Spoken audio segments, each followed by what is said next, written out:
বাবা, এবারে পশ্চিমবঙ্গের নির্বাচনের খবর পড়তে পড়তে মাথাটা কেমন ঝাঁকানাকা হয়ে যাচ্ছে।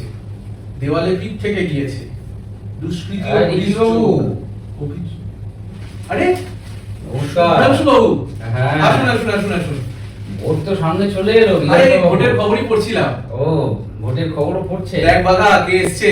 বসুন বসুন বসুন বসুন। তো ব্যাপারটা হচ্ছে যে আপনি এই নির্জনতার মধ্যে বসে একা একা কি করছেন? মানে আপনার তো আবার কিসব বিপ্লবের ব্যাপার আর কি। আরে না না, আসলে এই ভোটের খবরই পড়ছি আর একটু বাঘার সাথে গল্প করছি। কুকুর আর যাই হোক, মানুষের মতো মিথ্যে প্রতিশ্রুতি তো দেয় না, ওই জন্য ওদের সাথেই থাকতে আমার ভালো লাগে। সে তো ঠিক আছে, কিন্তু এই যে ধরুন বাঘা, হ্যাঁ আমাদের পাড়ার গর্ব, ঠিক আছে, সবাই ওর কথা বলে।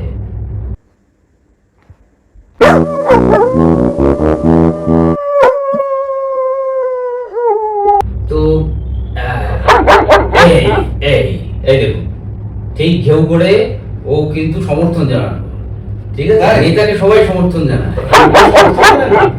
আপনি নিশ্চিত আপনাকে কেউ করে সমর্থন জানালো? কে বলতে পারে? ও জিজ্ঞেস করছে আপনি কালকে যে রাস্তাটা উদ্বোধন করলেন, ওর উপরে কালভার্ট টালভার্ট বানিয়ে, সেই কালভার্টের সিমেন্টটা ওর বিস্কুটের থেকেও নরম কেন?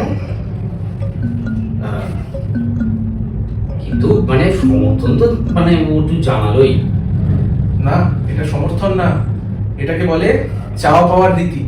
ওই যে আপনার পকেট থেকে, আমিও দেখতে পাচ্ছি, ওদের তো দৃষ্টিশক্তি আরো প্রখর, ওই যে পকেট থেকে চকলেটটা উঠি মারছে। কে বলতে পারে ও চকলেটটা চাইছে না? আপনি দেবেন, ও নেবে, এটাই তো নীতি। আর সেই নীতি মেনেই তো আমি আপনার কাছে এসেছি, যাতে এবার আপনার সমর্থনটা একটু পাওয়া যায় আর কি। এইবার দেখুন স্যার, এরকম করে তো সমর্থন আমরা পাল্টাই না।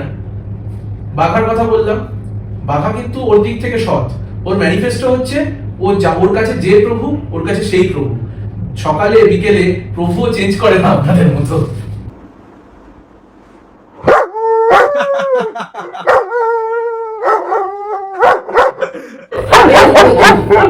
আরে বাঘা শান্ত শান্ত শান্ত বাবা, শান্ত।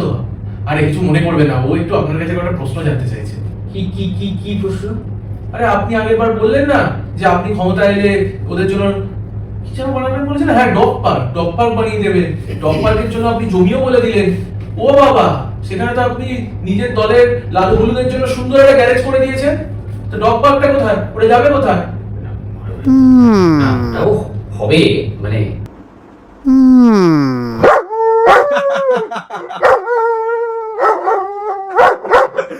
এইবারে দেখুন আবার ঘেউ ঘেউ করছে। প্রশ্নটা অন্য। আপনি বলেছিলেন আপনি ক্ষমতা এলে হিন্দু মুসলমান এইসব কোনো বিভাজন দেখবেন না, কিন্তু আপনি একটা কথা বলুন তো, দুদিন আগে একটা অকারণ গুজবের রটনায় কি করে আমাদের পাড়ায় এত বড় অশান্তি হয়ে গেল? না দেখুন, মানে ব্যাপারটা হচ্ছে যে সবকিছু তো আর আমাদের হাতে থাকে না। ও, এটা আমি বুঝবো, বাঘা কি করে বুঝবে? ও সহজ সরল কুকুর। এইবার যখন সবকিছু ঠিক হবে, মানে আমি যখন আসবো, তখন আমি ডগ পার্ক, তারপরে আপনার হচ্ছে ড্রেনেজ সিমেন্ট, তারপরে আপনার যত হিন্দু মুসলমান ঝামেলা আছে সব মিটিয়ে ও বলছে মিথ্যে প্রতিশ্রুতি। ওকে কি জিজ্ঞেস করছে বলুন তো? বলছে ইনি যদি মানুষ হন তাহলে আমাদের থেকেও বেশি ঘেউ ঘেউ করছেন কেন? আর ইনি যদি ঘেউ ঘেউ করা কুকুর হন তাহলে আমি কে? আপনি এবার নিজের সীমা আপনি নেতার সঙ্গে একটা কুকুরের তুলনা করছেন।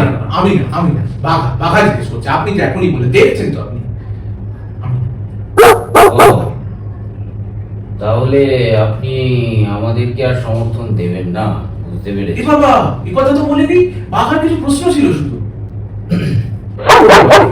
কেমন করছেন? এ বাবা, থাম থাম থাম থাম থাম। আমার যা ডাক আমি আজ বিকেলেই দেবো। ঠিক আছে, ওনাকে ডাকতে দে। তুই সভ্য, উনি সভ্য নয়।